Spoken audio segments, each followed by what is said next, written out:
Hello नमस्कार, आप सबका स्वागत है आपकी अपनी दक्षता टीचिंग अकेडमी में। आई होप आप सब बहुत अच्छे होंगे, बढ़िया होंगे और अपना एग्जाम टाइम काफी अच्छे से एंजॉय कर रहे होंगे, क्योंकि अभी सीटेट आने में कुछ ही टाइम बाकी है। दिसंबर में हमारे सीटेट के एग्जाम है, तो प्रिपरेशन तो चालू रखनी पड़ेगी। तो आइए हम स्टार्ट करते हैं आज अपना मैथ्स का मिनी मैराथन, जिसमें मैंने सितंबर 2015 का पेपर लिया है। बट इस बार पेपर 1 नहीं है, इस बार पेपर 1 ही है। पेपर 2 नहीं लिया, क्योंकि पेपर 2 का जो सितंबर 2015 का वो मैंने ऑलमोस्ट कंप्लीट करा दिया है मेरे मिनी मैराथन्स में, तो मैंने इस बार पेपर 1 लिया है। तो आइए हम क्वेश्चन देखते हैं पेपर 1 के। क्वेश्चन 1 है, there are 660 students in a school. एक स्कूल में 660 बच्चे हैं, जिसमें से 2/3 बॉयज हैं। ठीक है, गर्ल्स नहीं पता तो बहुत इजी है निकालना गर्ल्स, तो हम पहले ये पार्ट कंप्लीट कर लेते हैं। तो 660 स्टूडेंट्स हैं, जिसमें से बॉयज कितने हैं, हमारे बॉयज कितने हैं, 2/3 का रेशियो बॉयज का है। ठीक है, अब हमें पता है एक स्कूल में बॉयज भी होते हैं और गर्ल्स भी होते हैं। ठीक है, एक स्कूल में कितना होता है, बॉयज भी होते हैं और गर्ल्स भी होते हैं, और टोटल हमेशा जो इनका जो सम होता है वो हमेशा 1 के इक्वल होता है। 1 मतलब टोटल हम 1 लेते हैं। तो बॉयज क्या है, 2/3, गर्ल्स हमें पता नहीं है, और 1। तो गर्ल्स कैसे निकालेंगे, 1 - 2/3। ठीक है, तो 3 एलसीएम ले लिया, यहाँ पे कुछ भी नंबर नहीं है तो 1। तो 1 और 3 का एलसीएम क्या हो गया, 3। ठीक है, अब मैंने इससे पहले आपको बहुत बार ये मैंने एक्सप्लेन किया है, एक मैंने स्पेशली वीडियो भी बनाई है कि कैसे ऐड और सब्ट्रैक्ट करते हैं फ्रैक्शंस को, तो प्लीज आप वो देख सकते हैं। अदरवाइज मैं अभी समझा रही हूं आपको थोड़ा सा कि जब भी डिनोमिनेटर होता है ना, उसको हम 3 से यानी एलसीएम से क्या करते हैं, डिनोमिनेटर को हम एलसीएम से डिवाइड करते हैं। ठीक है, तो 1 3 3। ठीक है, तो 1 को जब 3 से हम डिवाइड करेंगे तो हमें 3 आंसर मिलेगा, आंसर 3 मिल गया। अब जो आंसर आया है हमारा, उस आंसर को हम मल्टीप्लाई करते हैं न्यूमरेटर से, यानी मेरा 3 आंसर आया है और मेरा न्यूमरेटर है 1, तो मैं इसको मल्टीप्लाई करूंगी, माइनस। समझ में आया। अब भैया 3 को 3 से हमें डिवाइड करना है, क्योंकि डिनोमिनेटर भी 3 है और एलसीएम भी 3 है। 3 को 3 से डिवाइड करेंगे तो हमारा आंसर आएगा 1। ठीक है, कैसे, 3 और 3, 3 1 3, तो आंसर क्या है 1। तो 3 को जब हम 3 से डिवाइड करते हैं तो आंसर आया 1। उस आंसर को यानी 1 को हम किससे मल्टीप्लाई करेंगे, न्यूमरेटर से। यहां पे हमारा न्यूमरेटर है 2, यानी 1 × 2। ठीक है, आई होप आपको अच्छे से क्लियर हो गया होगा। नहीं हुआ और फिर भी थोड़ा सा अड़चन आ रही है तो प्लीज मेरी वीडियो डिस्क्रिप्शन बॉक्स में आप उसको जरूर देखिए। ठीक है, 3 1 3 प्लस, सॉरी यहां मैं फिर गड़बड़ कर दिया, प्लस और माइनस का मैं भी बहुत ध्यान रखो और आप भी प्लीज ध्यान रखिए। 2 1 2/3, यानी 3 - 2 क्या हो जाएगा, 1/3, यानी 660 में से बॉयज का रेशियो है 2/3 और गर्ल्स का रेशियो है 1/3, और जब आप इन दोनों को प्लस करोगे ना तो आपका आंसर आएगा 1। अगर 1 आया इसका मतलब आपका ये जो आंसर्स हैं बिल्कुल सही हैं। इतने ही रेशियो में गर्ल्स और बॉयज की प्रेजेंट है स्कूल में। तो गर्ल्स का क्या रेशियो है, 1/3। ठीक है, आई होप आपको इतना क्लियर हो गया। हमें बॉयज का रेशियो मिल गया, हमें गर्ल्स का रेशियो मिल गया। अब आप आगे क्वेश्चन देखते हैं। 3/4 of the number of boys are players. अब इन 660 में से, यानी ये 2/3 में से, इसमें से ये दोनों मिला। अब इसमें से कितने रेशियो, बॉयज प्लेयर हैं, बॉयज प्लेयर हैं, कितना रेशियो, 3/4,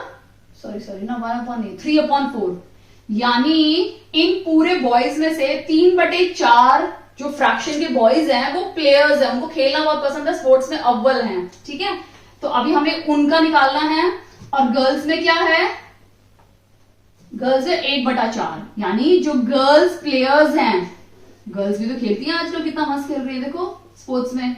ठीक है, वो क्या है, 1/4 है। ठीक है, यानी इसमें से इतना हिस्सा बॉयज प्लेयर्स हैं और 1/3 में से 1/4 जो गर्ल्स हैं वो प्लेयर्स है, बाकी प्लेयर्स नहीं होंगी, शायद पढ़ाई में अच्छी होंगी। ठीक है, अब हमें ये निकालना है कि कितने बॉयज प्लेयर्स हैं और कितनी गर्ल्स प्लेयर्स हैं। सो 3/4 इंटू हम किसको करते हैं, टोटल को करते हैं। तो अभी तक हमने हमेशा नंबर लिखा है, ठीक है। हम 660 को इसलिए नहीं ले सकते क्योंकि इसमें गर्ल्स भी हैं, हमें सिर्फ बॉयज का निकालना है, तो हम सिर्फ बॉयज की वैल्यू लेंगे 2/3। ये 3 कैंसिल हो गए, 2 1 2 2 2 4, तो हमारा क्या निकला 1/2, यानी 2/3 के अंदर से भी हाफ, इसमें जितने भी बॉयज आएंगे ना उसमें से हाफ बॉयज प्लेयर्स हैं। ठीक है, गर्ल्स का देख लेते हैं, 1/4 इंटू 1/3, ठीक है, यानी 1/4 3 12, यानी गर्ल्स का क्या है रेशियो 1/12 और बॉयज का क्या है 1/2। ठीक है, हमें निकालना क्या है total number of players in the school, कि इस स्कूल में टोटल नंबर ऑफ प्लेयर्स कितने हैं। तो सबसे पहले तो हमें बॉयज पता होने चाहिए, ठीक है, कितने बॉयज हैं और कितने गर्ल्स हैं। ठीक है, तो आप 2 मेथड कर सकते हो, आप शुरुआत में ही बॉयज निकाल लेते और गर्ल्स निकाल लेते, उसमें से ले लेते। अदरवाइज मुझे निकालना क्या है टोटल नंबर ऑफ प्लेयर्स निकालने हैं, प्लेयर्स बॉयज भी हैं गर्ल्स भी हैं, तो मैं इसको इससे कर देती हूं 660 में से हाफ इंटू 660। ठीक है,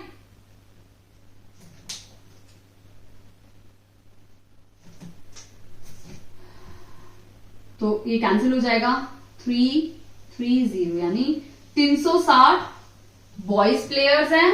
ठीक है, और गर्ल्स देख लेते हैं हम लोग,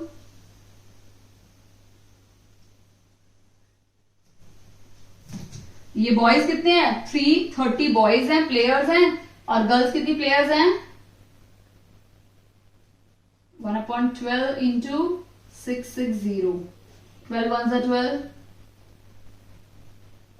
5 60, यह आया 55, यानी 55 गर्ल्स प्लेयर्स हैं और 360 बॉयज प्लेयर है। हमें तो टोटल प्लेयर्स निकालने थे, तो टोटल कैसे निकालेंगे, दोनों को ऐड कर देंगे 583, यानी 385 इसका सही उत्तर है, यानी ऑप्शन सी इसका करेक्ट आंसर है। आई होप आपको अच्छे समझ में आ गया होगा। ठीक है, अब हम नेक्स्ट क्वेश्चन देखते हैं, क्वेश्चन नंबर 2। एक्चुअली मैं आपको लास्ट में एक ना सम अप बताऊंगी कि पेपर 1 में किस टाइप के क्वेश्चन आते हैं। मैं एक इंपॉर्टेंट वीडियो अलग से बनाऊंगी जिसमें आपको समझाऊंगी कि पेपर 1 के लिए आपको क्या क्या चीजों में ज्यादा फोकस्ड रहना है और कौन कौन से क्वेश्चन बार बार रिपीट होते हैं सीटेट में। Renu want to lay tiles on the floor of her house which is an कितना 9 metre long and 7 metre wide. ठीक है, 9 मीटर लॉन्ग है यानी पक्का वो एक रेक्टेंगल है, 7 मीटर वाइड है। ठीक है, तो रेनू का ये हॉल है। ठीक है, ये रेनू का हॉल है जिसका डायमेंशन दिया हुआ है 9 मीटर और 7 मीटर। ठीक है, अब रेनू को इस पूरे हॉल में टाइल्स लगाने हैं। ठीक है, बेसमेंट पे the size of the tile which one should be fitted. अच्छा, हमें देखना है कि कौन सा टाइल इसमें फिट हो जाएगा। ठीक है, अभी टाइल्स के हमें दिए हुए हैं ऑप्शन में, क्या क्या दिया हुआ है टाइल्स का। ऑप्शन क्या है 35 into 35 centimetre into 35 centimetre. B, C और डी। बी क्या दिया हुआ है 40 65। सी क्या दिया है 55 40 और डी क्या दिया है 35 45। ये सारे ना सेंटीमीटर्स में हैं। ठीक है, सारे सेंटीमीटर्स में हैं और ये सारे इन टाइल्स के मेजरमेंट है। तो ऐसा नहीं है कि हमें इस डायमेंशन की टाइल लगानी है तो कोई टूट फूट नहीं होनी चाहिए, पूरी टाइल बराबर इसमें लग जानी चाहिए। ठीक है, अगर हमें इन टाइल्स को यहाँ फिट करना है तो हमें देखना पड़ेगा कि इसका एरिया क्या है। ठीक है, तो अभी हम एरिया देख लेते हैं। तो हमें क्या करना है एरिया ऑफ रेक्टेंगल। ठीक है, area of rectangle, area of देखो यहाँ मीटर में है, सेंटीमीटर में, तो हम इसको सेम यूनिट कर देते हैं, इसको भी हम सेंटीमीटर में कर देते हैं, ठीक है।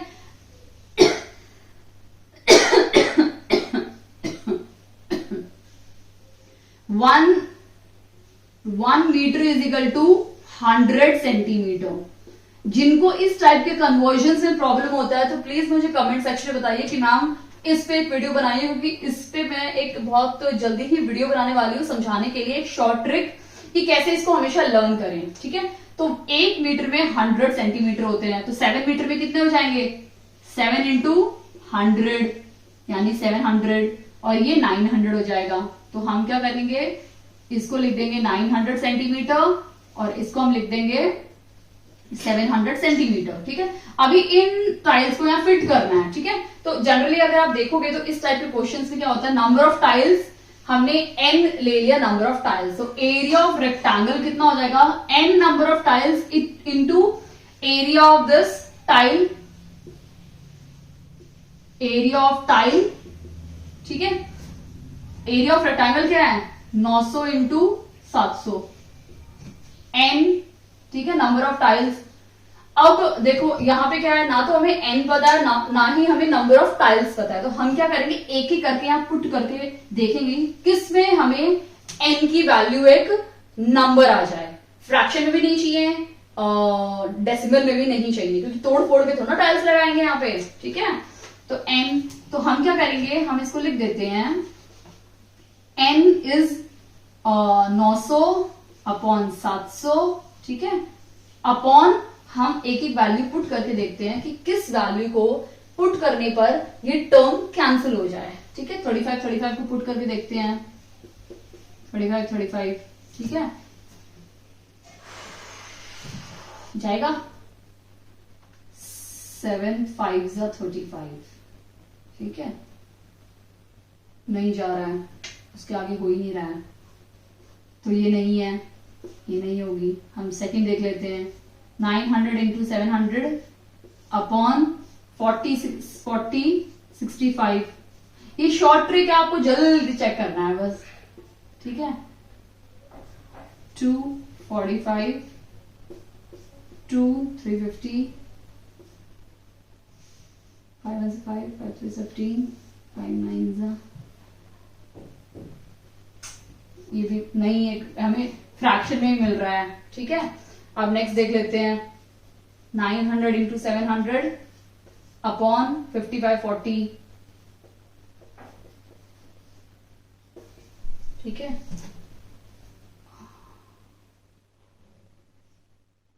ये भी नहीं जा रहा है, वही फ्रैक्शन में आ रहा है, ठीक है। लास्ट वाला देख लेते हैं हम लोग, लास्ट देख लेते हैं, 900 इंटू 700 35 इंटू 45, ठीक है।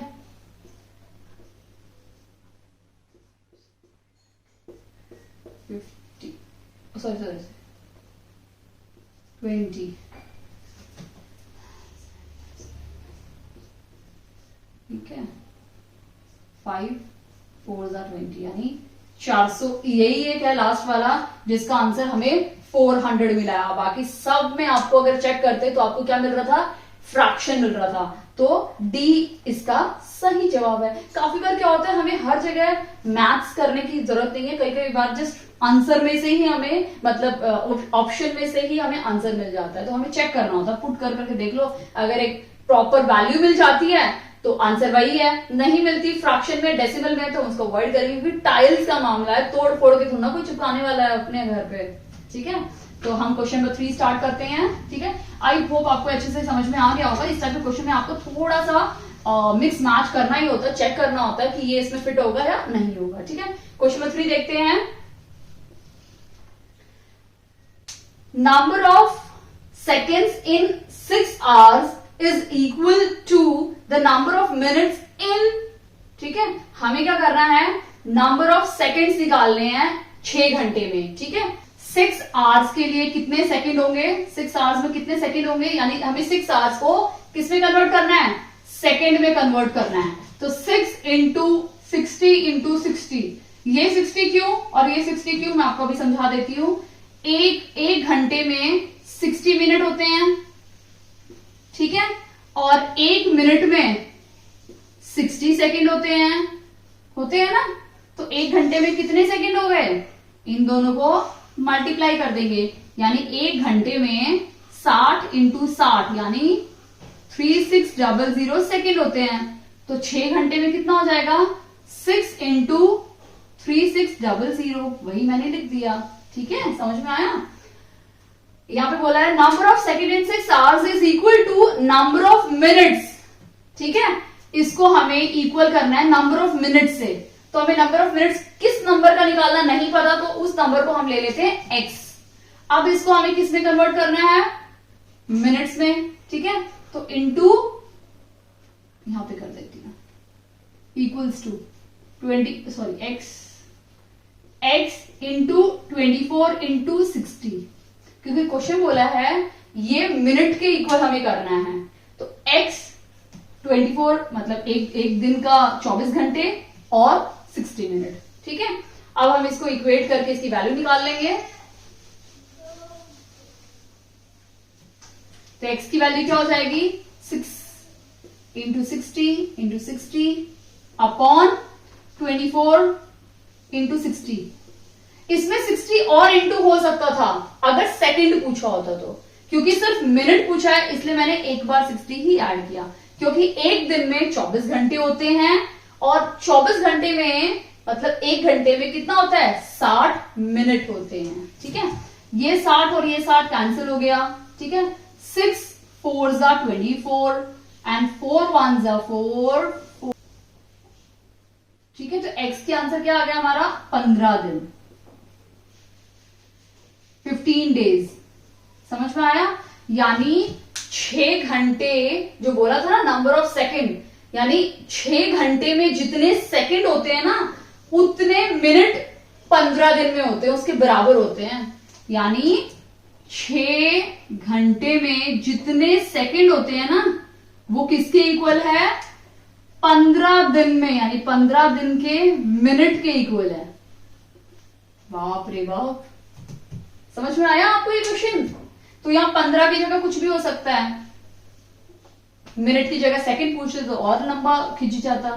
ठीक है, तो यहां पे इसलिए हमने इसको x लिया था, इसलिए इसको इसके नीचे हमने 24 लिखा, इसके नीचे 60 लिखा। आई होप आपको अच्छे से क्लियर हो गया होगा, कोई भी डाउट नहीं होगा इस क्वेश्चन में। अब हम क्वेश्चन नंबर 4 देखते हैं। कुछ क्वेश्चन एक बार शुरू में देखने में थोड़ा डिफिकल्ट लगता है, बट अगर ध्यान से पढ़ोगे तो वो इजी हो जाता है, समझ में आने की देरी है बस। क्वेश्चन नंबर 4 क्या है, the length of a rectangle is 2 times that of square. ठीक है, ये एक रेक्टेंगल है। ठीक है, ये इसकी लेंथ है, ये ब्रेड्थ है, और हमें पता है स्क्वायर क्या होता है, सभी साइड्स इक्वल होती हैं, ए ए ए ए, और इसमें क्या होता है, ये दोनों इक्वल होती हैं रेक्टेंगल में, और ये दोनों इक्वल होती हैं और पैरेलल होती हैं। ठीक है, स्क्वायर की प्रॉपर्टीज क्या है, सभी साइड इक्वल होती हैं। ठीक है, डायगोनल इसके बाइसेक्ट करते हैं। ठीक है, इसमें क्या होता है, इसमें भी डायगोनल बाइसेक्ट करते हैं एट 90 डिग्री, और ये दोनों अपोजिट साइड्स इक्वल और पैरेलल होती हैं। ठीक है, अब हम क्वेश्चन देख लेते हैं कि length of a rectangle is twice. Rectangle की जो लेंथ है वो 2 times है, यानी ट्वाइस। जब भी वर्ड आए ट्वाइस या 2 times, तब आपको मल्टीप्लाई करना है। हमेशा याद रखें, ट्वाइस लिखा हो या 2 times लिखा हो तो हम क्या करेंगे, मल्टीप्लाई करेंगे। ठीक है, तो हम इसको अभी मल्टीप्लाई करेंगे। तो आप ये चीज थोड़ा ध्यान दीजिए, ट्वाइस हो या 2 times हो तो हमें मल्टीप्लाई करना है। यानी लेंथ क्या बोला है क्वेश्चन में कि लेंथ क्या है, 2 times that of square whose perimeter is 80, यानी साइड के इक्वल है। लेंथ क्या है, 2 times स्क्वायर की साइड के इक्वल है, जिसमें से स्क्वायर का जो पेरीमीटर है वो दिया हुआ है, कितना है, 80 सेंटीमीटर हमें क्वेश्चन में गिवन है। ठीक है, क्या करेंगे, if the breadth of the rectangle, और रेक्टेंगल की ब्रेड्थ दी हुई है 20 सेंटीमीटर। ठीक है, देन द एरिया हमें किसमें निकालना है, सेंटीमीटर स्क्वायर में एरिया निकालना है, क्वेश्चन में दिया हुआ है। तो अगर मीटर में हो तो उसको लास्ट में आपको चेंज करना ही है, अदरवाइज आपका आंसर आपको नहीं मिलेगा। देन द एरिया हमें निकालना है सेंटीमीटर स्क्वायर में of the rectangle exceed the area of square by how much, ठीक है, हमें वो पता करना है। रेक्टेंगल की ब्रेड्थ दी हुई है, लेंथ नहीं पता, बट लेंथ और एक स्क्वायर का जो साइड है उसके बीच में एक रिलेशन है कि लेंथ वो होगी जो इसके ट्वाइस होगी, ठीक है। अब हमें इसका निकालना, अगर लेंथ पता करना है तो हमें ए पता होना चाहिए। ए के लिए कोई क्लू है नहीं, हमें सिर्फ पेरीमीटर दिया हुआ है। तो पेरीमीटर होता क्या है, सम ऑफ ऑल द साइड्स, हम इन सब साइड को प्लस करते हैं, यानी पेरीमीटर फॉर्मूला क्या है, पेरीमीटर ऑफ स्क्वायर का, पेरीमीटर ऑफ स्क्वायर का फॉर्मूला है 4 इंटू साइड, यानी 4 इंटू ए, 4 इंटू ए नहीं पता, बट हमें एरिया ऑफ पेरीमीटर पता है 80, तो ए क्या हो जाएगा 80 डिवाइड बाई 4 यानी 20। तो अगर ए 20 है तो लेंथ क्या हो जाएगा 2 इंटू 20 यानी 40 सेंटीमीटर। अब हमें लेंथ भी मिल गई 40 सेंटीमीटर, हमें ब्रेड्थ भी मिल गया, हमें क्या निकालना है अभी, और हमें ए भी मिल गया 20, ठीक है। तो हमें क्वेश्चन में क्या बोला है कि हमें एरिया निकालना है दोनों का और इनके बीच का डिफरेंस निकालना है कि इन दोनों के बीच का डिफरेंस कितना है, ठीक है। तो हम एरिया निकाल लेते हैं।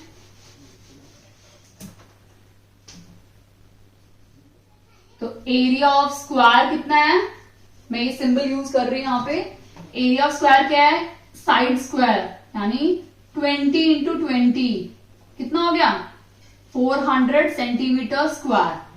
अब हम एरिया ऑफ रेक्टेंगल निकाल लेते हैं। Area of rectangle length into breadth, length कितनी है 40, ब्रेड्थ कितनी है 20, 4 2 जा 8, 800 सेंटीमीटर स्क्वायर। हमें क्वेश्चन में क्या निकालना था कि वो कितना एक्सीड हो गया, एक्सीड मतलब कितना बढ़ गया, उसको निकालने के लिए एक्सीड का मतलब है कितना बढ़ गया, उसको निकालने के लिए हम क्या करेंगे सबट्रैक्ट यानी माइनस करेंगे, यानी 800 माइनस 400 कितना बचा 400 सेंटीमीटर स्क्वायर। यानी आपका जो एरिया ऑफ रेक्टेंगल है वो 800 है और एरिया ऑफ स्क्वायर है 400 सेंटीमीटर स्क्वायर।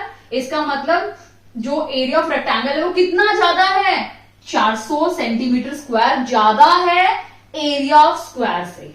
तो इसका सही उत्तर है डी, डी इसका सही जवाब है, ठीक है। आई होप आपको अच्छे से क्लियर हो गया होगा। कोई भी डाउट है तो प्लीज कमेंट सेक्शन में तो कमेंट करके आप पूछ ही सकते हैं, उसमें तो कोई प्रॉब्लम नहीं है। हम नेक्स्ट क्वेश्चन देखते हैं, question number 5। Area of rectangular square से तो पेपर 1 के लिए बहुत सारे क्वेश्चंस आते हैं, तो ये तो आप प्लीज बिल्कुल भी स्किप मत कीजिए, इसको तो करके ही जाइए किसी भी कॉस्ट में, ठीक है। अब हम क्वेश्चन नंबर 5 देख लेते हैं कि क्वेश्चन नंबर 5 क्या है। Haroon went to a fruit shop, Haroon एक फ्रूट शॉप पे गया, हम भी चाहते हैं सब्जी और फ्रूट्स खरीदें। ब्रॉट 1.5 डजन बनाना, ठीक है, उसने कितने बनाना खरीदे 1.5 डजन बनाना, उसने 1.5 यानी 1.5 दर्जन बनाना खरीदा। उसका रेट कितना है ₹2.50 पर, ₹2.50 पर बनाना, यानी एक बनाना ₹2.5 का है, ठीक है।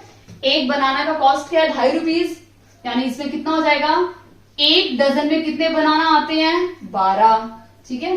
हाफ डजन और ऐड कर दो यानी 6, यानी टोटल कितना हो गया 1.5 में 18 बनाना, ठीक है। हमारे पास कितने हैं 18 बनाना है।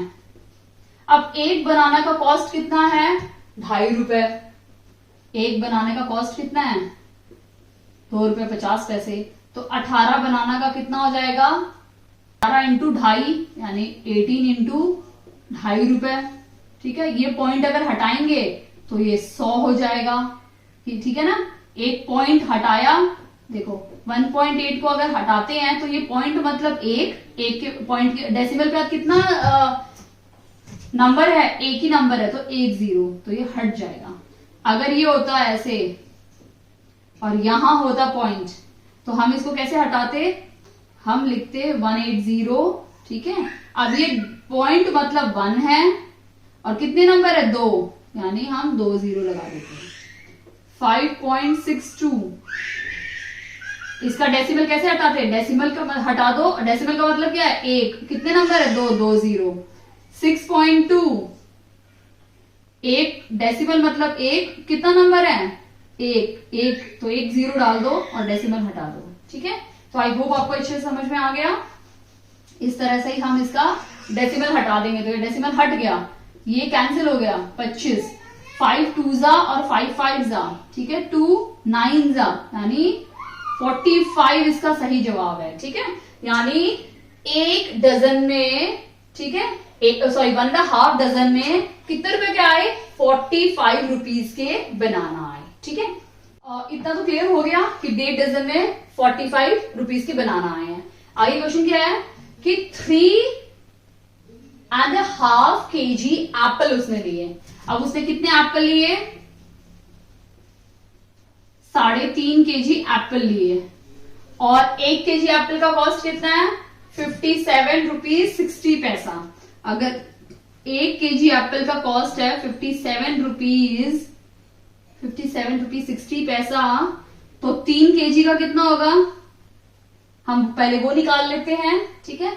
तो 3 इंटू 57.60, ठीक है, 0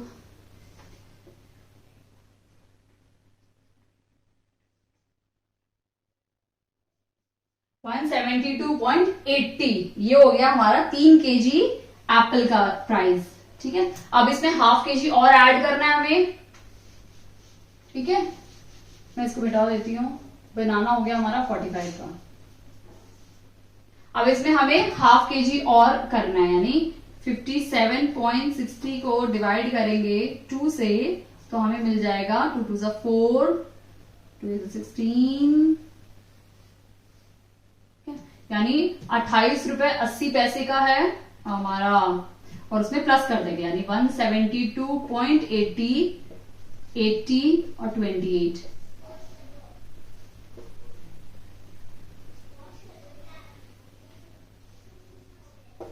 यानी एप्पल का प्राइस कितना है 201 रुपए 60 पैसे, ठीक है। तो एप्पल का प्राइस लेते हैं। ये कभी कभी जस्ट कैलकुलेशन वाले क्वेश्चन आते हैं, तो अगर आप कैलकुलेशन में काफी फास्ट हो तो आप काफी हद तक ये क्वेश्चन बहुत सिंपल है, कोई भी कर सकता है, ऐसी बात नहीं है।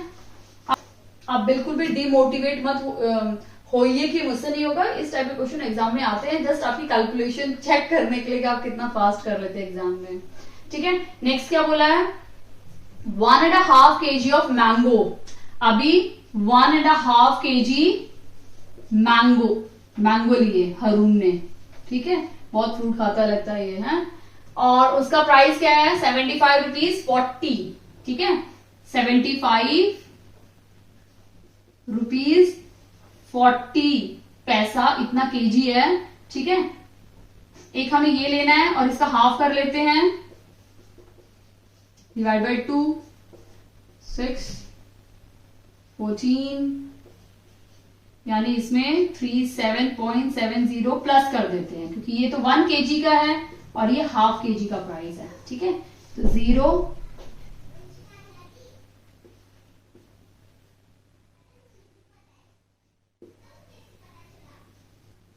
ठीक है, 113 रुपए 10 पैसे, यानी मैंगो का प्राइस कितना हो गया 113 रुपए 10 पैसे, ठीक है। And 750 gram of grapes. अब उसने ग्रेप्स भी लिए 750 ग्राम, ठीक है। उसका क्या प्राइस है 120 रुपए केजी। अब हरून ने ग्रेप्स कितने लिए 750 ग्राम और केजी में इसका प्राइस कितना है 120 रुपए केजी, ठीक है। यानी ग्रेप्स का प्राइस कितना है 1 केजी कितने रुपीज का है 120 रुपए, और अरुण ने खरीदे सिर्फ 750 ग्राम, यहाँ देखिए 750 ग्राम है, इसको हम 1000 से डिवाइड कर देते हैं, ठीक है। यानी 750 को जो हम 1000 से डिवाइड करेंगे, ये भी ग्राम है, ये भी ग्राम है, ठीक है, तो केजी में कन्वर्ट हो जाएगा ना। केजी में कितना मिलेगा, ठीक है, 25 3 जा 4 जा, ठीक है, यानी 120 इंटू 3/4, 4 3 जा 12 यानी 90, यानी 750 ग्राम कितना दिया, 90 रुपए का। ये मैंने डिवाइड क्यों किया, क्योंकि 1 केजी होता है 1000 ग्राम और 750 ग्राम कितना हो जाएगा, वो हमें निकालना है केजी में, तो इसको इससे मल्टीप्लाई करेंगे और डिवाइड करेंगे 1000 से, यानी 750 अपॉन 1000 जब आप करोगे तो आपको जो आंसर आएगा, यानी 3/4 ये केजी में आया है, तो डायरेक्टली आप 120 से इंटू कर सकते हैं। इसको आप डायरेक्टली 120 से इंटू नहीं कर सकते क्योंकि ये केजी में है और ये ग्राम में है, आप नहीं कर सकते। या फिर तो आपको, अगर आप ऐड सब्ट्रैक्ट भी कर रहे हो तो भी आपको यूनिट सेम करना है। कंपैरिजन में ये है कि क्यों हम ग्राम ग्राम को लेते हैं। अब जैसे हमारी रिजर्वेशंस होती हैं, तो जब कट ऑफ निकलती है तो जर्नल वाले के साथ ही कट ऑफ निकलेगी ना। अगर मैं जर्नल में हूं, मुझे अप्लाई करना है, तो मुझे उस कट ऑफ के हिसाब से अपने आप को देखना है। मैं ओबीसी में आती हूँ तो मुझे ओबीसी की कट ऑफ के हिसाब से अपने मार्क्स देखने हैं। अगर मैं एससी में आती हूँ तो मुझे उसके एससी के या एसटी के हिसाब से ही अपना देखना है कि मैं कहाँ स्टैंड करती हूँ, ठीक है ना। अब मैं जर्नल में लाके और एससी एसटी में लाके जर्नल में अप्लाई नहीं कर सकती, जर्नल में होके एसटी एससी में अप्लाई नहीं कर सकती, ठीक है। आई होप आपको अच्छे से क्लियर हो गया है। फिर बोला है कि ये सारा सामान खरीद के हरून ने दुकान वाले को 500 का नोट दिया, तो उसको दुकान वाले ने कितने वापस रुपए किए। अब हम इन सबको ऐड करके देखेंगे, ठीक है। 90 ग्रेप्स के, तो अब हम इन सबको ऐड कर लेते हैं। तो सबसे पहले बनाना था 45, ये हमारा बनाना है। फिर एप्पल था 201, यानी 201, ये थोड़ा यहां इसलिए मैं बड़ा नंबर पहले लिख देती हूं, 60 एप्पल। फिर मैं मैंगो लिख देती हूं, डेसिमल के नीचे डेसिमल लिखना है, ये हमारा एप्पल, ये मैंगो, ठीक है। उसके बाद क्या था हमारा, ग्रेप्स 90,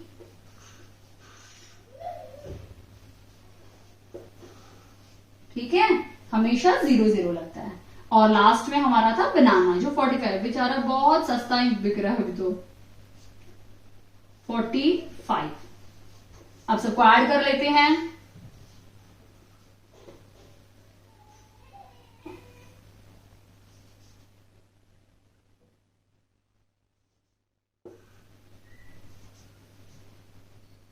इतने रुपए टोटल हुआ। अब हरून ने 500 का नोट दिया, तो 500 में से दुकानदार उसको कितना देगा, 0.70, कुछ भी नहीं है, .0। ये 10 हो गया, ये 9, ये 9 और ये 4, ठीक है। ये तो हमने बचपन में पढ़ा हुआ है सब्ट्रैक्शन कैसे करते हैं। तो 3 0 5 0, यानी 50 रुपए 30 पैसे दुकानदार ने हरून को वापस लौटाए, ठीक है। इस टाइप क्वेश्चन आते हैं, थोड़ा जस्ट आपकी देखने के लिए कि कैलकुलेशन कितनी फास्ट और कितना आप कर सकते हो। बाकी पेपर 1 में इस टाइप के क्वेश्चन आते हैं, पेपर 2 में इस टाइप के क्वेश्चन नहीं पूछे जाते इतने, ठीक है। हाँ, कन्वर्जन में पूछे जाते हैं, कन्वर्जन आ सकता है। क्वेश्चन नंबर 6 हम देखते हैं। क्वेश्चन नंबर 6 क्या हमारा, 10290 बुक्स यानी 10,290 books are to be packed in wooden boxes, यानी 10,290 बुक्स हैं जिनको हमें वुडन बॉक्सेस, जो छोटे छोटे कार्टून्स होते हैं ना, हम लोग कार्टून्स में डालते हैं, तो यहाँ पे वुडन है, लकड़ी के बने हुए बॉक्सेस हैं, उनमें हमें ये सारी बुक्स डालनी है, ठीक है। And 98 books can be placed in one box, यानी ये सारी बुक्स को हमें बहुत सारे छोटे छोटे वुडन के बॉक्सेस में डालना है, ठीक है, जिसमें से एक बॉक्स में सिर्फ 98 बुक्स ही आएंगी, उससे ज्यादा नहीं आएंगी, ठीक है। And the cost of one boxes, और इस एक बॉक्स का जो कॉस्ट है यानी जो रुपए हैं वो कितने हैं, 518, ठीक है। Then what is the total cost of boxes needed for this purpose, ठीक है, इस पर्पस के लिए हमें कितने बॉक्सेस चाहिए, ठीक है, बहुत सिंपल है, हमें टोटल नंबर ऑफ बॉक्सेस निकालने हैं, एक बॉक्स में इतनी बुक्स आएंगी, ठीक है, तो हम क्या करेंगे, टोटल बुक्स को डिवाइड कर लेते हैं 98 से, इससे हमें क्या पता चलेगा, टोटल नंबर ऑफ बॉक्सेस कि कितने हम बॉक्स चाहिए, क्योंकि ये सारी बुक में से अगर 98 हर बार 98 98 98 98 निकलेंगी बॉक्सेस में, तो हमें ये पता चल जाएगा इससे डिवाइड करके कि कितने टोटल बॉक्स हमें चाहिए, ठीक है।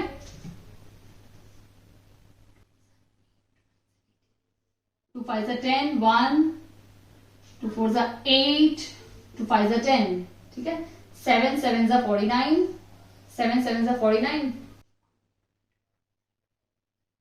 7 5 35, 7 1 7 0 और 7 5 35, यानी 105 बॉक्सेस लगेंगे हमें क्या करने के लिए, ये सारी बुक्स को डालने के लिए, यानी हमें बॉक्सेस तो पता चल गए, कितने बॉक्सेस लगेंगे, 102 बॉक्सेस, सॉरी 105 बॉक्सेस लगेंगे, ठीक है। अब क्वेश्चन में बोला है कि एक बॉक्स कितने का है, 518 रुपए का है, तो ये 105 बॉक्स कितने रुपए के हो गए, अगर एक बॉक्स का कॉस्ट, एक बॉक्स का जो कॉस्ट है वो कितना है, 518 रुपए, तो 105 बॉक्सेस का कितना हो गया, 518 इंटू 105, ठीक है, इन दोनों को जो मल्टीप्लाई करेंगे तो हमें टोटल अमाउंट मिल जाएगा कि टोटल अमाउंट को हमें कितना टोटल अमाउंट लगेगा इन सारे में, ठीक है। अभी इतना बड़ा नंबर मल्टीप्लाई करने में तो एग्जाम में फटती है, प्रॉब्लम आती है, तो 8 5 40, 0, तो देखो भाई 0 लास्ट में आ रहा है क्या किसी में, जिसमें 0 होगा वही आंसर है, बट 0 नहीं आया तो नेक्स्ट नंबर डिजिट देखेंगे, फिर नेक्स्ट डिजिट देखेंगे, ठीक है, तो ए तो हो नहीं सकता, बी में 0 है, सी में 0 नहीं है, डी में भी 0 नहीं है, तो बी हमारा राइट आंसर है। बाकी आप मल्टीप्लाई करके भी देख सकते हैं, आपको इस तरह की ट्रिक अगर यूज करते हैं, लास्ट का नंबर चेक कर लो, सेम है काफी में तो उसका पहले वाला नंबर देख लो, क्योंकि हमें अक्सर हमें पता चल जाता है, अगर आप बहुत फास्ट कैलकुलेशन करते हो तो फटाफट करके आंसर ही देख लो। तो फॉर्चुनेट है हम लोग कि हमें 0 मिल गया, नहीं मिलता तो हमें पूरा सॉल्व भी करना पड़ता, ठीक है, तो बी इसका सही उत्तर है, ठीक है।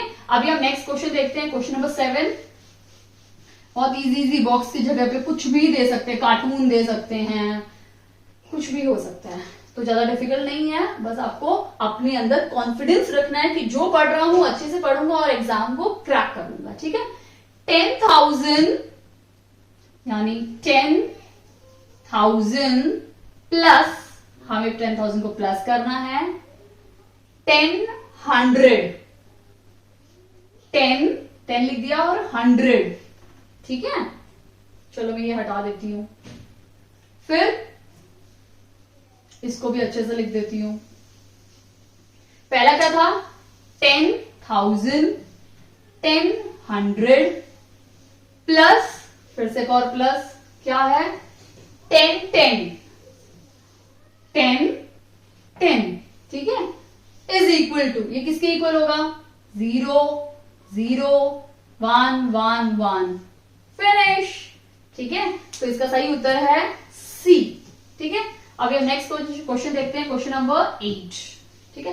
क्वेश्चन 8 हमें क्या बोलता है, the sum of remainder obtained on dividing, हमें नंबर डिवाइड करना है 1 2 1 1 2 को हमें डिवाइड करना है 11 से, ठीक है, एंड 1 3 2 2 3 को हमें डिवाइड करना है 13 से, ठीक है, और इनका दोनों का जो भी रिमाइंडर होगा उसको हमें क्या करना है, प्लस, ठीक है। स्टार्ट करते हैं, 11 1 से 11 1, फिर से 1 आ गया, 11 1 से 11 0, ये 1 जब नीचे आएगा, अक्सर हम यहाँ पे मिस्टेक कर ही देते हैं, जब हमने एक नंबर आया, अब ये तो बहुत छोटा है तो हम क्या डालेंगे यहाँ पे 0, फिर हम दूसरा नंबर लेकर आएंगे, तो 11 1 जा 11 1, तो इसका तो रिमाइंडर क्या आ गया हमारा 1, यानी 1 प्लस, इसका देख लेते हैं, 13 1 जा 13 0, 2 22 आया। अब 2 तो बहुत छोटा है तो यहां 0 डाल देंगे, तो फिर से एक और नंबर आ जाएगा 22, फिर से 1 सा 13, ठीक है, ये आ जाएगा 9, फिर नीचे आ जाएगा 3, ठीक है, तो 13 7 सा 91, क्या बच गया 2 इसका क्या है रिमाइंडर, यानी इसका रिमाइंडर 1 आया, इसका रिमाइंडर हमारा आया 2।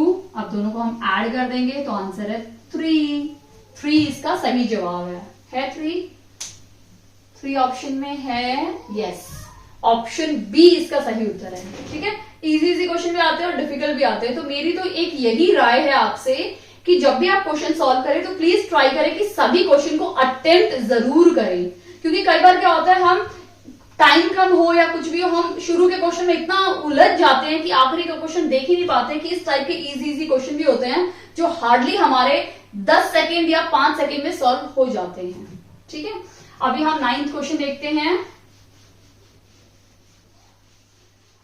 एंड टाइम मैनेजमेंट तो है ही सभी एग्जाम में इंपॉर्टेंट, उसकी तो कोई बराबरी नहीं कर सकता अगर हमने टाइम मैनेजमेंट करना सीख लिया तो। ठीक है, 9th क्या है, the difference between the place value of 6 and face value of 4। ठीक है, नंबर क्या है 5 6 4 3 1। ठीक है, इसमें हमें क्या करना है, हमें डिफरेंस का मतलब है माइनस, डिफरेंस का मतलब क्या होता है माइनस। ठीक है, अब हमें डिफरेंस निकालना है 6 की प्लेस वैल्यू, तो प्लेस वैल्यू ऑफ 6 की प्लेस वैल्यू क्या है इस नंबर पे 6 यहां पे है, तो 6 कितने नंबर है 1 2 3, यानी 1 2 3 0। ठीक है, एंड फेस वैल्यू ऑफ 4 का फेस वैल्यू क्या है 4 ही है, फेस वैल्यू ऑफ 4 क्या हो जाएगा 4 है, हमें इन दोनों को सब्ट्रैक्ट करना है, 9 9 और 5, 6 9 9 5। ठीक है, तो इसका सही उत्तर कौन सा है डी इसका सही जवाब है। ठीक है, प्लेस वैल्यू ऑफ 6 क्या है, ये ऐसे निकालते हैं, face value, face exact location पे है तो जो लोकेशन है वही नंबर लेना है, बट प्लेस वैल्यू आपकी अपने घर पे कितनी वैल्यू है वो आपकी काम पे डिपेंड करता है कि आप किस जगह पे स्टैंड करते हो अपने घर में। आप यहां हो तो आपकी वैल्यू ज्यादा है, आप यहां हो आपकी वैल्यू बहुत ज्यादा है, बट आप यहां हो तो आपकी वैल्यू थोड़ी कम है, तो ये प्लेस वैल्यू होता है। और फेस वाइज तो आप एक ही हो ना, तो face is face value. Clear, आप इससे रिलेट करके इसको लर्न कर सकते हैं। ठीक है, अभी हम नेक्स्ट क्वेश्चन देखते हैं, question number 10। Okay, question number 10 देखते हैं, the product of the smallest common multiple and the biggest common factor. ठीक है, 30 36 एंड 42। अब याद रखना, जब भी अगर क्वेश्चन में इस तरह से बोला है कि smallest common factor, smallest common factor बोला है, इसका मतलब क्या है एलसीएम, क्योंकि एलसीएम का ही फुल फॉर्म है लीस्ट, LEAST, लीस्ट मतलब स्मॉल। ठीक है, तो स्मॉलेस्ट कॉमन फैक्टर उसको हम एलसीएम बोलते हैं, and greatest common factor, greatest common factor, sorry ये मल्टीपल है, sorry multiple, greatest common factor यानी HCF, ग्रेटेस्ट, और यहां पे था हाईएस्ट, हाईएस्ट और ग्रेटेस्ट मीनिंग इज सेम। ठीक है, समझ में आया आपको, तो इसमें बिल्कुल कंफ्यूज नहीं होना है। एलसीएम लीस्ट कॉमन मल्टीपल या स्मॉल कॉमन मल्टीपल सेम है, मीनिंग ही थोड़ा लीस्ट की जगह पे स्मॉल लगा दिया, जैसे यहाँ पे ग्रेटेस्ट कॉमन फैक्टर बोला है या हाईएस्ट कॉमन फैक्टर, हाईएस्ट और ग्रेटेस्ट का मतलब सेम है। यहाँ पे हमने एलसीएम और एचसीएफ निकालना है इन तीनों नंबर का, और जो भी आंसर आएगा, ठीक है, वो हमारा फाइनल आंसर होगा। तो हम निकाल लेते हैं इन तीनों का, ठीक है, एलसीएम और एचसीएफ। फिर क्या करना है, द प्रोडक्ट, और फिर उन दोनों को मल्टीप्लाई करना है। हमें एचसीएफ को और एलसीएम को मल्टीप्लाई करना है, जो भी आंसर आएगा वही हमारा फाइनल आंसर होगा। तो हम मेथड यूज करते हैं 30, 36, 42, ठीक है। हम 2 से स्टार्ट करते हैं, 2 15 जा, ठीक है, क्योंकि 30 15 की 2 15 जा 30 होता है, ठीक है। एंड 2 8 जा, 2 18 जा 36 और 2 21 जा 42। अभी इनमें से सिर्फ एक ही नंबर 2 की टेबल में आता है, बाकी ये दोनों 2 की टेबल में नहीं आते। तो मैं 2 से नेक्स्ट नंबर पे जंप करूंगी 3, ठीक है। 3 5 जा 15, 3 6 जा 18 और 3 7 जा 21। अगर आप अभी देखेंगे तो ये भी प्राइम नंबर है, ये भी प्राइम नंबर है, सिर्फ यही प्राइम नंबर नहीं है, ठीक है, यानी 6 प्राइम नंबर नहीं है। 6 कैसे हो जाएगा, 2 और 3, तो ये दोनों भी क्या बन गए, प्राइम नंबर। तो हम इसको यही स्टॉप कर देते हैं। तो इसका एलसीएम क्या होगा, 2 इंटू 3 इंटू 5 इंटू 6 इंटू 7, ये हमारा क्या होगा, एलसीएम। और एचसीएफ क्या होगा, एचसीएफ नंबर होता है जो दोनों तीनों में कॉमन हो। इन तीनों में सिर्फ यही 2 नंबर कॉमन है ना। तो 2 इंटू 3, 3 2 जा 6 हमारा क्या है, एचसीएफ, ठीक है। और एलसीएम क्या है, इनको मल्टीप्लाई करना है, 3 2 जा 6, 6 5 जा 30 इंटू 7, 7 6 जा 42 इंटू 3, 0 डाल दो, 3 2 जा 6, 3 4 जा 12, यानी 12 60 एंड 6। अब इन दोनों को हमें क्या करना है, मल्टीप्लाई करना है, ठीक है। दोनों को मल्टीप्लाई करने पे हमें आंसर मिल जाएगा, यानी 12 60 इंटू 6, 0 5 1, 7 5 6 0। यस, तो हमारा ऑप्शन ए सही जवाब है, ठीक है। आई होप आपको अच्छे समझ में आ गया है। तो आपको थोड़ी थोड़ी चीजें ध्यान देनी है, कभी कभी सिर्फ थोड़ा सा नाम ट्विस्ट करके। अगर आप इंग्लिश में सिनोनिम्स पढ़ रहे हैं तो आपने सिनोनिम्स में देखा होगा, हाईएस्ट है या ग्रेटेस्ट है, दोनों का मीनिंग सेम है, स्मॉलेस्ट है, लीस्ट है, दोनों का मीनिंग सेम है। तो आप उस थोड़ा सा इंग्लिश में जो सिनोनिम्स पढ़ा था वो आप थोड़ा मैथ्स में तो हार्डली कहीं यूज होता है, उसको यूज करके देखेंगे तो आपको वो क्वेश्चन भी बहुत अच्छे से समझ में आ जाएगा, ठीक है। अभी हम नेक्स्ट क्वेश्चन देखते हैं, question number 11, okay.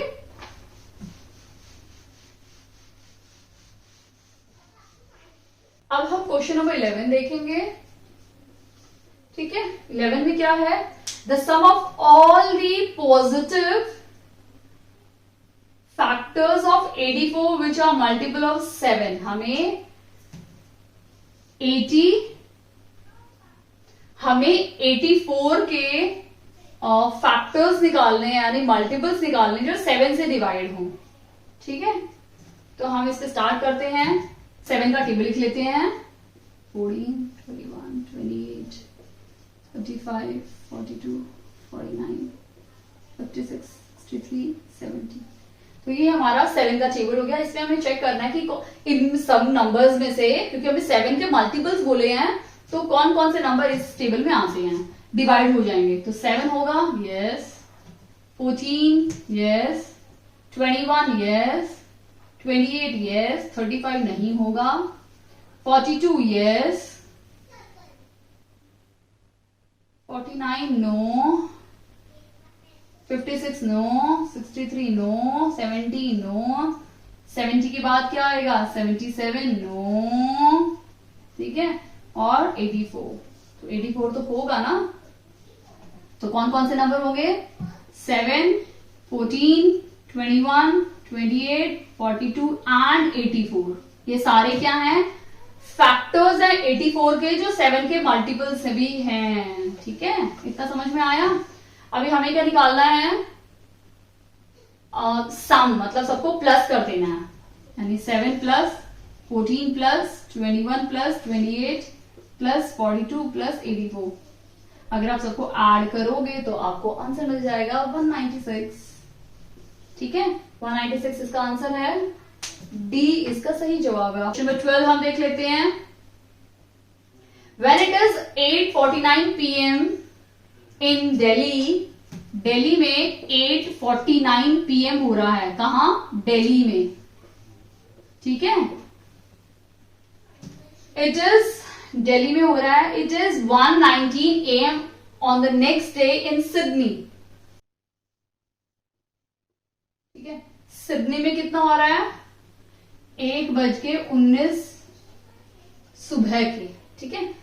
What will be in Sydney when, अच्छा अगर यहां पे 11:19 AM होगा दिल्ली में, तो सिडनी में क्या टाइम होगा? बहुत सिंपल है, देखो यहां पे अगर दिल्ली में 8:50 लगा लो, या 8:49 PM होगा दिल्ली में, तो सिडनी में टाइमिंग क्या है? सुबह के 1:15 के करीब टाइम होगा, यानी 1:20 भी लगा सकते हैं इसको। बट अगर दिल्ली में 11:20 हो रहे होंगे, तो सिडनी में क्या टाइम हो रहा होगा? सिडनी तो हमसे आगे चलती है, ठीक है। तो अब देखो इस टाइप के क्वेश्चन में कुछ भी ज्यादा पैनिक होने की जरूरत नहीं है। ये घड़ी है हमारी 12, 3, 6, 9, 1, 2, 4, 5, 7, 8, 10, 11, ठीक है। 8 इसको हम 50 ले लेते हैं, या 9 ले लेते हैं, 9 बजे, ठीक है। अब हमारा हुआ है 9 ले लेते हैं, ठीक है। इसको अप्रोक्सीमेटली 9 ले लिया, 9 बजे से 1 बजे तक, ठीक है। कितना घंटे हो गए? 1, 2, 3, 4, यानी कितने घंटे हो गए? 4 घंटे हो गए, 4 आवर्स, ठीक है। हमने इसको 9 माना है, तो थोड़ा पीछे आना पड़ेगा ना, 2 मिनट भी तो लेने पड़ेंगे। तो 49 के बाद कितना हो जाएगा? 50, 51, 52, 53, 54, 55, 56, 57, 58, 59, 60, यानी 11 मिनट। ये 11 मिनट ले लो अलग से, प्लस हमने सिर्फ 1 बजे तक का लिया है, तो इसके 19 मिनट, 9 और 1 10, 0 1, यानी 30 मिनट, यानी 4 घंटे 30 मिनट, 4 आवर्स 30 मिनट का डिफरेंस है, ठीक है। तो यहां पे क्या बज रहे हैं? 11 19 से 12 19, 1 19, 2 19 और 3 19, यानी 4 घंटे हो गए हैं 3:19 पर। अब हमें इसमें 19 मिनट में 30 मिनट ऐड करने हैं, यानी 30 + 19 49 मिनट हो गए हैं। इसका मतलब हमारा जो जवाब है वो है 3:49, यानी हमारा ऑप्शन सी इसका सही जवाब है, ठीक है, PM। समझ में आया आपको अच्छे से? आई होप आपका ये कॉन्सेप्ट अच्छे से क्लियर हो गया होगा। कोई भी डाउट हो तो प्लीज मुझे कमेंट सेक्शन में कमेंट करके बताइए। अगर आपको ये वीडियो अच्छा लगा हो तो प्लीज वीडियो को लाइक कीजिए। चैनल पे नए हैं तो प्लीज इस चैनल को सब्सक्राइब कीजिए, दाक्षिता टीचिंग अकेडमी। और प्लीज मन लगा के पढ़ते रहिए, क्योंकि अगर आप मेहनत करते हैं तो सफलता हमें जरूर मिलती है। Thank you.